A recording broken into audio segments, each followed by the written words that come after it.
অনেক ম্যাচ হয়েছে একটা উইকেটে, তো উইকেটের বিহেভিয়ার চেঞ্জ হয়ে গেছে। আপনি অ্যানালাইজ করছেন কত নাম্বার নেমেছি? হঠাৎ করে কি হলো যে মানে এতগুলো হার প্লাস এখন ইকুয়েশনটা একটু কঠিন হয়ে গেছে, পরের ম্যাচে রংপুরের সাথে খেলা, তো ডু অর ডাই ম্যাচই বলা যায়। প্রবলেমটা কোথায় হলো আর পরের ম্যাচটা? দেখেন, প্রবলেম খুঁজলে অনেক প্রবলেম খোঁজা যায় আসলে। টি-20 ম্যাচ মধ্যে একটা মোমেন্টাম খেলা, আমরা ফার্স্টে কয়েকটা ম্যাচে খুব ভালো মোমেন্টাম পেয়েছিলাম, দেন আমরা একটা লস্ট করা শুরু করছি, দেন মোমেন্টাম হারিয়ে ফেলছি। ওইখান থেকে আমরা মোমেন্টাম খুঁজে পাই নাই। হতে পারে আমাদের আমাদের কিছু ঘাটতি অবশ্যই থাকে, এটা আমরা যারা অ্যানালাইস্ট আছে তারা ফাইন্ড আউট করবো অবশ্যই। এবং আগামী দুটো ম্যাচ আছে, ইকুয়েশন যাই হোক চেষ্টা করবো দুটো ম্যাচ আমাদের পারফর্ম করে ভালো খেলার জন্য।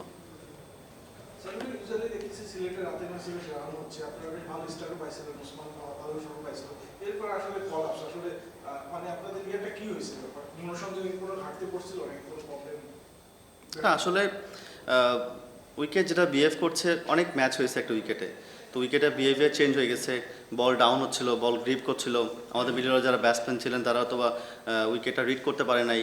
আমাদের যে উইকেট, আমাদের আজকে উইকেট ছিল 150-এর, আমরা 30 রান বা 20 রান শর্ট ছিল, তো আমরা মিডল ওভারে ওরকম আহামরি খেলতে পারি নাই, ডট বেশি হয়ে গেছে, হয়তো বা আমরা 150 করতে পারি নাই। বাট আমাদের আজকে যে উইকেটটা অনেক টায়ার উইকেট, কারণ আমরা অলমোস্ট 8টা করে ম্যাচ খেলছি একটা উইকেটে, আলাদা উইকেটেও, তো আমাদের যে উইকেটটা এটা আজকে 150-এর উইকেট ছিল, বাট আমরা গত 2 ম্যাচ চেস করতে পারছিলাম না, তো আজকে এই জন্য আমাদের ক্যাপ্টেন মনে করছে ফিল্ড ব্যাটিং নেবে, তো এটা ডিসিশন আর কি। আপনি বলছিলেন যে মোমেন্টাম হারাই ফেলছেন, আমরা জানতে দেখছি যে আপনারা একটু বিল করছিলেন যে আকবর আপনাদের ইয়েতে অনেক কিছু করেছে, মোবাইল থেকে নিয়েছে, ঘুমে ভাঙা দিয়েছে, আপনি কি মনে করেন যে ওইটার কোনো ইফেক্ট করছে মোমেন্টাম হারানোর জন্য?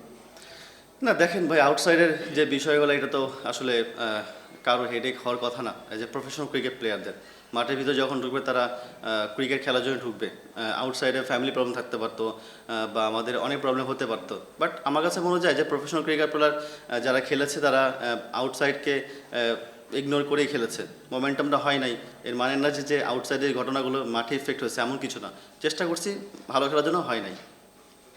তবে যখন বিপিএলটা শুরু হলো তখন ওয়ার্ল্ড কাপের দলটা দেওয়া হচ্ছিল না, একটু গুঞ্জন ছিল যে আপনিও একটা কন্টেন্ডার ছিলেন বা আপনারও নাম আসতে পারতো। এখন পর্যন্ত মানে বিপিএল নিজের পারফরমেন্সটা যদি কিভাবে মূল্যায়ন করেন? গতবার একটু রান ভালো হয়েছে, এবার পারফরমেন্সটা ভালো, এবার একটু হচ্ছে না আর কি, আপনি কিভাবে মূল্যায়ন করবেন? আপনি অ্যানালাইজ করছেন কত নাম্বার নেমেছি, কত নাম্বার কয়টা বল ফেস করেছি, তো একটা ব্যাটসম্যান যদি 7-এ খেলে 8-এ খেলে, যে দেখে 14 করে রান রেট লাগবে, 15 রান, আমি কি ডিফেন্স করবো? যে তো অবশ্যই না। আর যখন আমি আগে ব্যাটিং করছি হয়তো বা হ্যাঁ 2টা ম্যাচ সুযোগ পেয়েছিলাম, বাট এখন সব ম্যাচ তো আসলে হয়নি এরকম। তো আমার কাছে মনে হয় যে আমি যে অ্যাজ এ ব্যাটসম্যান, আমার কাছে মনে হয় 4-5 আমার জন্য আইডিয়াল পজিশন আমার জন্য। টিম ম্যানেজার মনে করছে আমি 7-8-এ বেস্ট, ওই জন্য খেলাইছে, এর বেশি কিছু করার নাই, আর এর চেয়ে বেশি কিছু আমারও করার কিছু ছিল না।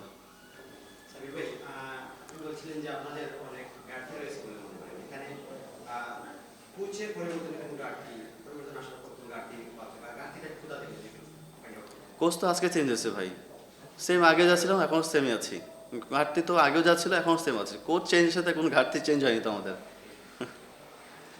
কোশ্চেন কোচ চেঞ্জ হয়েছে বলতে জাকির ভাইয়ের কথা না, ও জাকির ভাই কথা বলছেন, জাকির ভাই আপনি তো প্রশ্ন করছেন উল্টা। জাকির ভাই আসলে দেখেন আনফর্চুনেটলি উনি চলে গেছে আমাদের ছেড়ে, এটা তো আমাদের হাতে কারো হাতে না।